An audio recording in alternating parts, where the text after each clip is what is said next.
boyfriends and expensive clothes. She also knows I'm not exactly fond of commercialism. She loves it. She thinks she's God's gift to humanity, and in my mind, contemporary theater, film, whatever, is total crap. Just trite, pedestrian drivel. When the curtain goes up, on 3 walls and all that artificial light, these supposed great talents, these high priests of the theater, show how people eat, drink, love, walk, and put on their coats. They take their cozy little plots and their stupid, vulgar speeches and try to extract a moral. Not too big a moral, of course, nothing that might cause indigestion or force you to think later.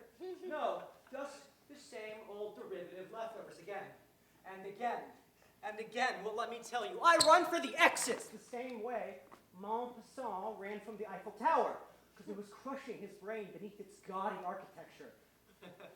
What we need is new forms, and if we can't have them, better not to have the arts at all.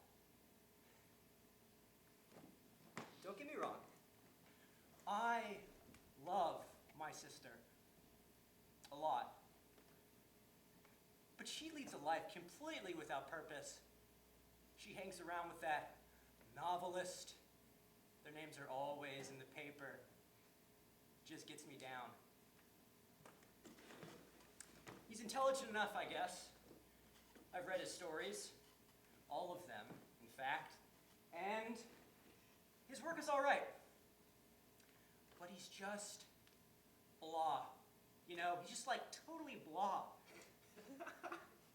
Fine. Maybe it is only my ego talking. I am just an ordinary mortal after all. Yes. You know what? I am resentful my sister's a famous actress. And I'm sure if she were just an ordinary person, I would be much happier. Have you ever heard of such a sad and stupid situation? I'll be in her house with all these celebrities, actors, and writers, and I am the only nobody. And they only tolerate me because I'm her brother. Who am I? What am I? I dropped out of college junior year due to unforeseen circumstances, as they say. According to my birth certificate, I am just some nobody from nowhere. My father was a nobody from nowhere. But then he became a well-known actor. So when all those guests, all those artists and writers at her parties, when they see fit to give me the time of day, I can feel their condescending gaze, sizing up my insignificance. I know exactly what they are thinking and am mortified by the sheer humiliation. Here's someone coming. I'm not late, am I? I hope I'm not late. No. I was so anxious all day.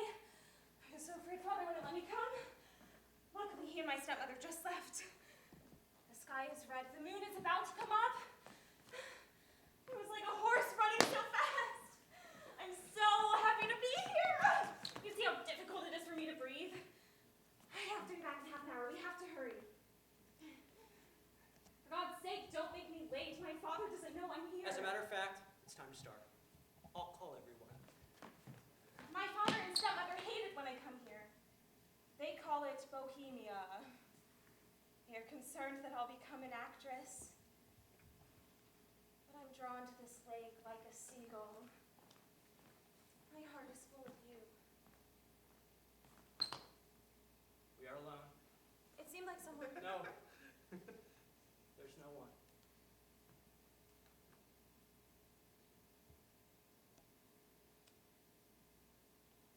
What kind of tree is that?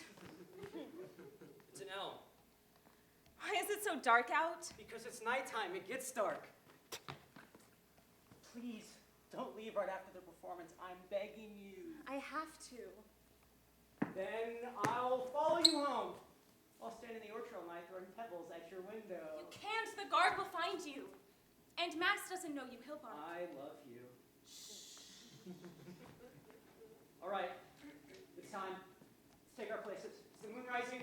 I'll get the grain alcohol and the sulfur. You better get set. Everything is ready. Are you nervous? Yes, very. It's fine. It's not your sister. I'm not afraid of her. But Brian Thomas will such a famous writer. Is he young? Yes. His stories are so incredible. I wouldn't know, I haven't read them. No, your play is really hard to perform. There aren't any people in it. And why should there be? I don't want to show life as it is, or tell people how it should be. I want to show life as it is in dreams, in the imagination. But hardly anything happens. It's more like a reading, and a play, in my mind anyway, should always have lovers. It's true. There are a few great actors working today, but your average actor is much more talented than back then.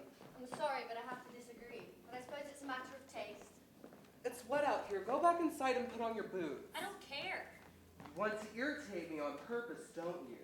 Cameron, my dear little brother, when will the play start? In a moment, please be patient. Oh, Hamlet, speak no more. Thou turn'st mine eyes into my very soul, and there I see such black and grained spots as will not leave that taint. Nay, but to live in the rank sweat of a dirty bed, stained with corruption and honey, and making love over the nasty. Over the nasty. Ladies and gentlemen, your attention please. The play is about to begin. It starts now. Oh, you sacred ancient shadows that hover high above our lake at night, bring us sleep and let us dream of what will be in 200,000 years. But there won't be anything in 200,000 years. We must see this nothingness. Yes, let us, we are asleep.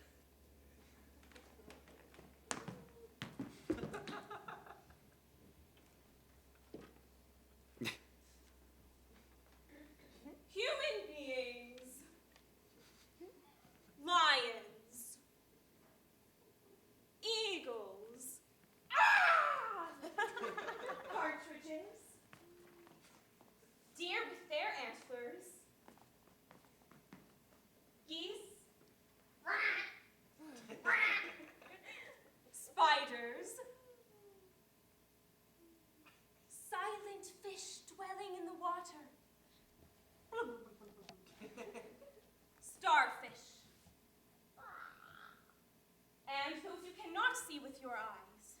In short, all living things, all living things, all living things having completed their lifespans have been extinguished. For eons the earth has lain dead, devoid of living creatures, and so the sad moon lights its lantern all for naught.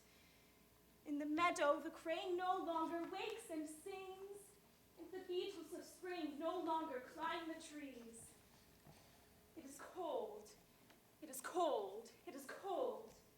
It is empty, it is empty, it is empty. It is terrifying, it is terrifying, it is terrifying.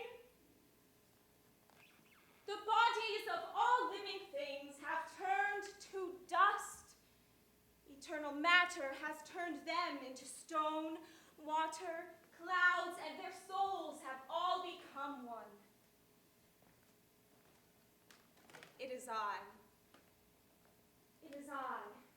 It is I, this common soul of the universe.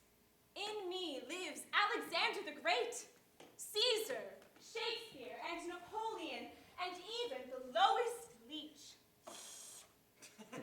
In me lives the consciousness of people merged together with the instincts of animals, and I remember everything, everything, everything. And in me lives the experience of every single life anew. If you ask me, it's pretentious. I am alone! Once every 100 years I open my mouth to speak. My voice cries out despondently into the void, and no one can hear me. Not even you, pale fire. In the twilight you rise from the rotten mud, roaming around until sunrise without thought, without will, without any flicker of life. Fearing what life might come from you, Satan, father of eternal matter, changes you constantly, down to your very atoms, just as he changes the rocks and the water. In the universe, there is but one soul that remains constant and unchanging.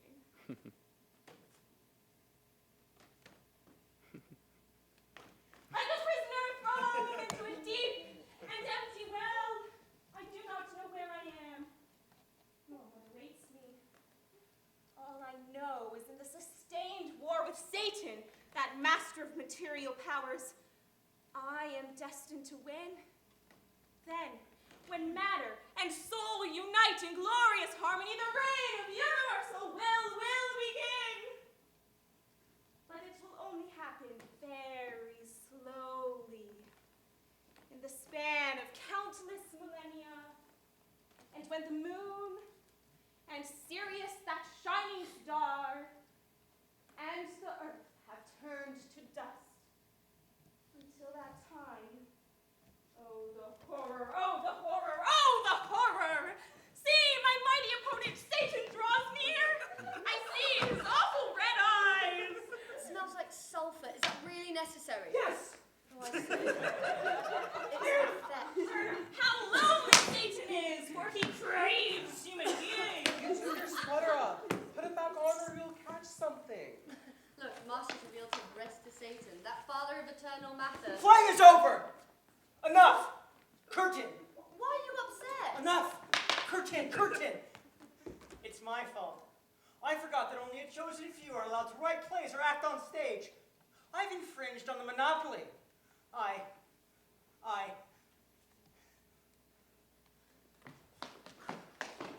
the matter with him? You insulted him? He told us the play was a joke. I certainly took him at his word. Yes, but So what, now he's written some great masterpiece? No, please, tell me. I think he's written this whole performance dousing us with sulfur, not as entertainment,